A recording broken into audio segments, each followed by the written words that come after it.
Playback.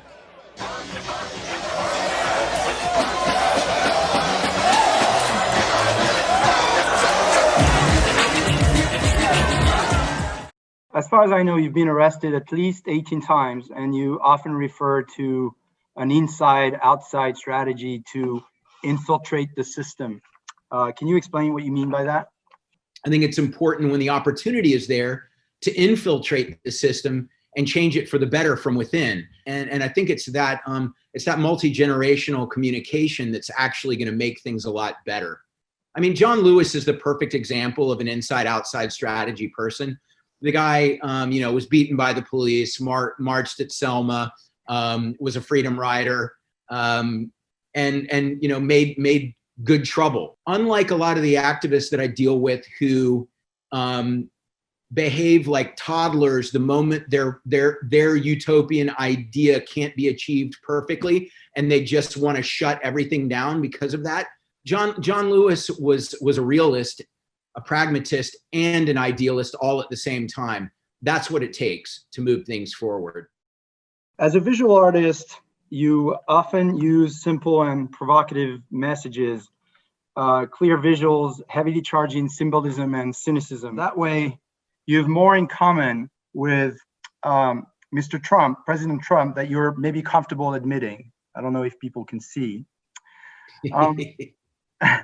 Now, you also know how terribly effective this form of communication is in this day and age. What do you think of the state of political communication in the U.S. right now? Well, one thing, when we talked before, and you said my style is more like Trump's, in certain superficial ways, that's very true. That Trump is a master of emotional manipulation, and like I was saying earlier, if you can't connect with people emotionally, it's hard to connect them to anything of substance, including a more sophisticated understanding of the dynamics of an issue or facts themselves. I do think that people have a bit of burnout from Trump's his lies, his hollow promises, his style, which is exhausting. And that,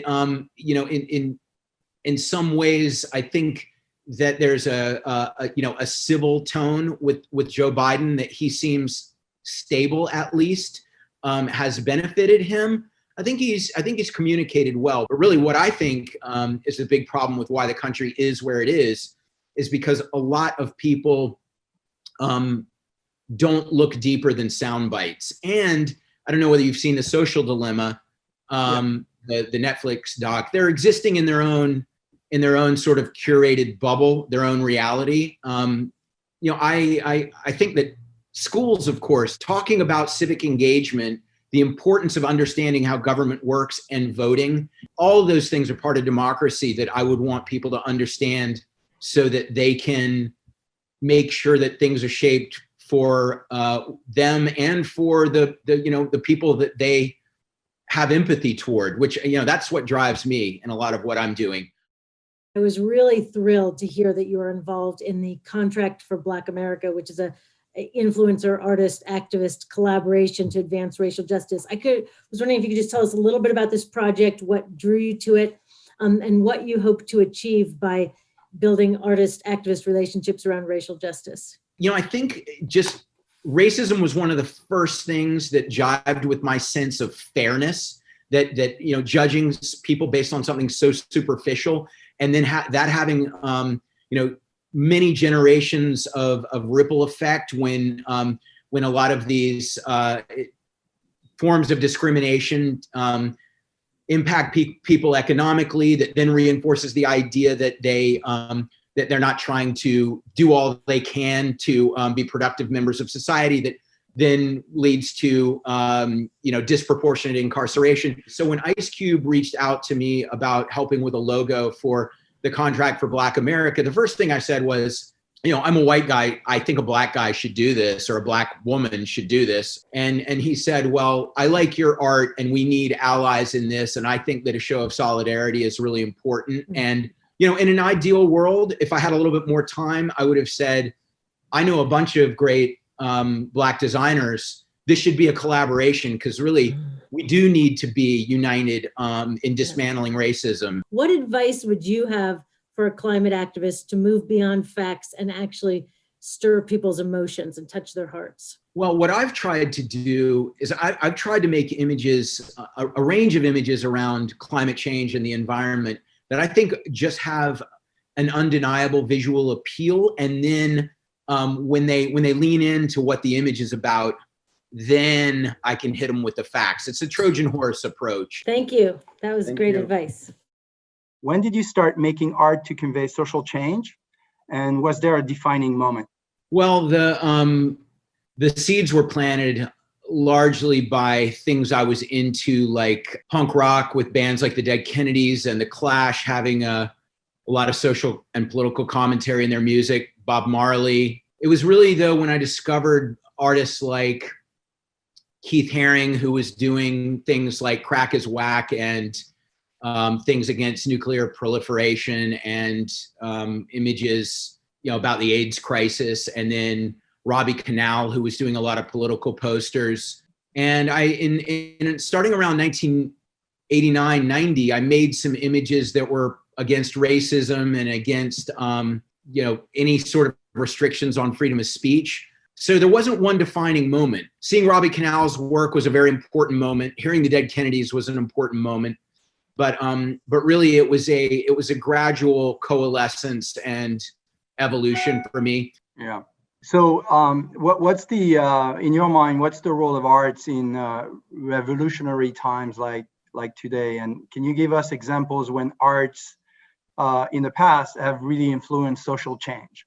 A lot of what people what stops people from moving forward is the fear that their actions won't make a difference anyway. So that when art can motivate someone to think that they're going to feel more optimistic, that's going to lead to action, and then the action will lead to change. Like, getting the ball rolling is very valuable, and I think art can do that. When I see the art that was a response to the Vietnam War, from something as simple and crystal clear as the peace sign to a lot of the other images, that I think that was a really powerful art movement during that time.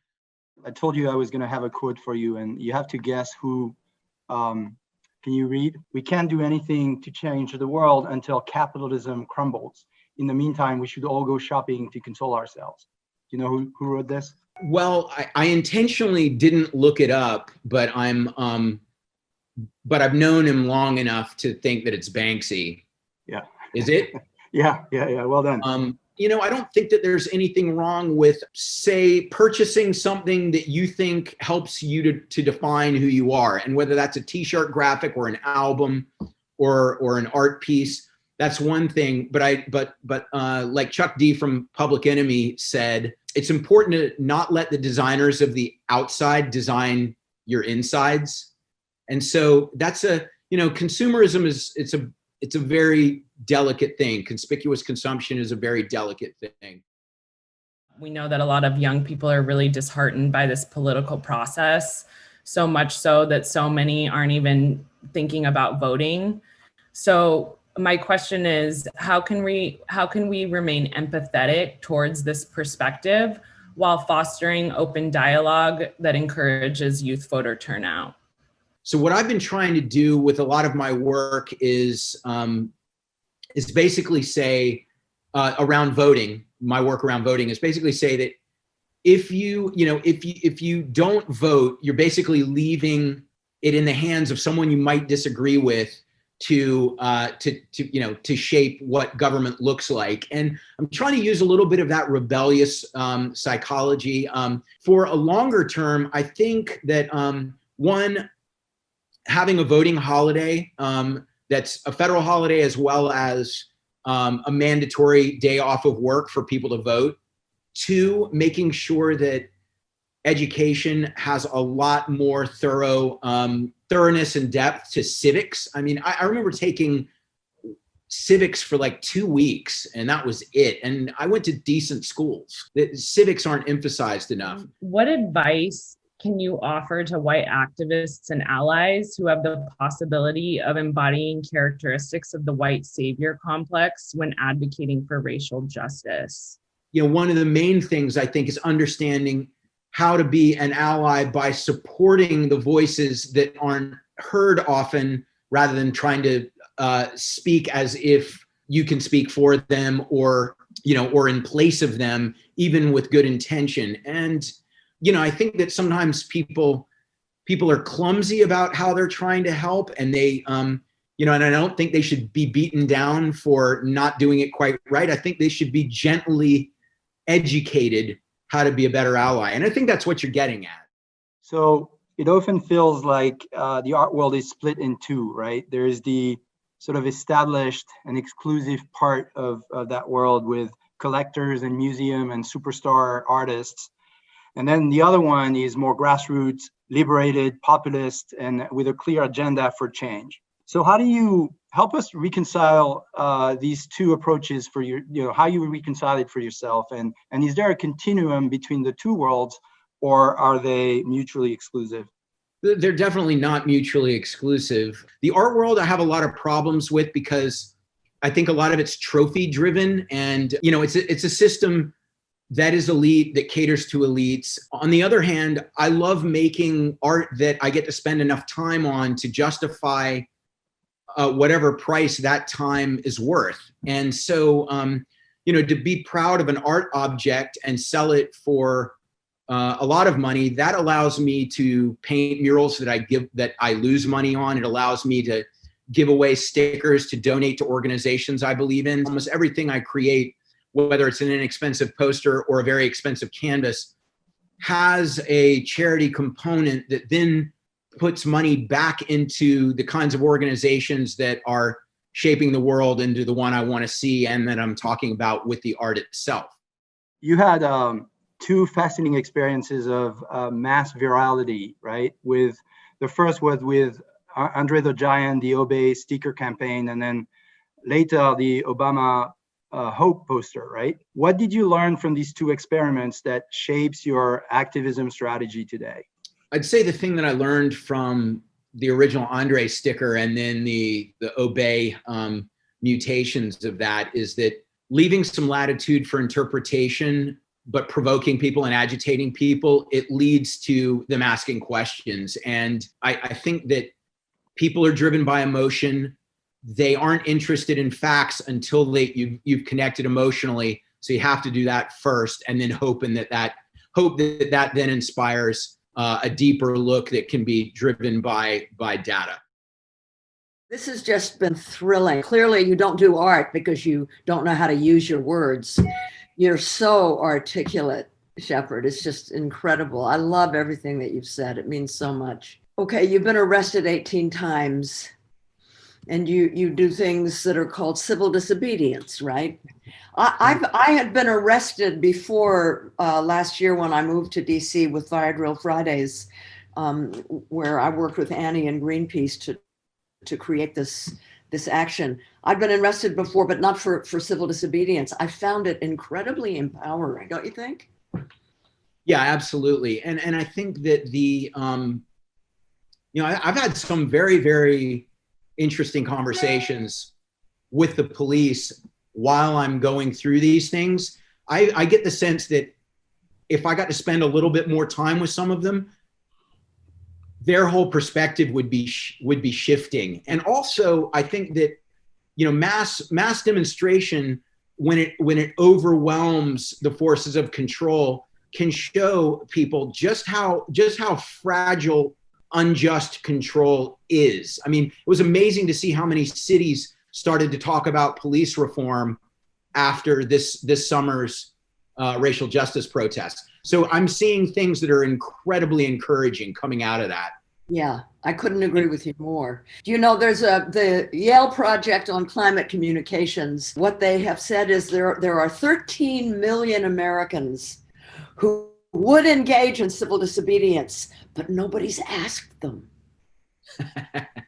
Well, And 23 million people who care about the climate, but they've never done anything because nobody asked them. So there's this great body of unasked. Right. to be tapped into. We can do this. They also say that all you need is 3.5% of the population and you win. Exactly. That's 11.5 million people in the US. We can do that.